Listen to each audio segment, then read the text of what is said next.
لله رب العالمين الصلاة والسلام على خاتم النبيين وعلى آله وصحبه أجمعين أما بعد فأعوذ بالله من الشيطان الرجيم بسم الله الرحمن الرحيم قال الله تعالى في سورة النساء ولولا فضل الله عليك ورحمته لهمت طائفة منهم أن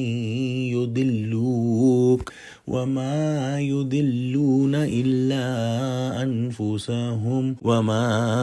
يضرونك من شيء وأنزل الله عليك الكتاب والحكمة وعلمك ما لم تكن تعلم وَكَانَ فَضْلُ اللَّهِ عَلَيْكَ عَظِيمًا۔ ترجمہ: اور اگر تم پر خدا کا فضل اور مہربانی نہ ہوتی تو ان میں سے ایک جماعت تم کو بہکانے کا قصد کر ہی چکی تھی، اور یہ اپنے سوا کسی کو بہکا نہیں سکتے اور نہ تمہارا کچھ بگاڑ سکتے ہیں، اور خدا نے تم پر کتاب اور دانائی نازل فرمائی ہے اور تمہیں وہ باتیں سکھائی ہیں جو تم نہیں جانتے تھے، اور تم پر خدا کا بڑا فضل ہے۔ منافقوں نے اپنی چرب زبانی اور اپنے دھوکہ دہی کے انداز سے چور کو معصوم اور معصوم کو چور ثابت کرنے کی بھرپور کوشش کی۔ اس آیت کے اندر خطاب ہے رسول اللہ صلی اللہ علیہ وآلہ وسلم کی طرف، اور اظہار ہے ان خائنوں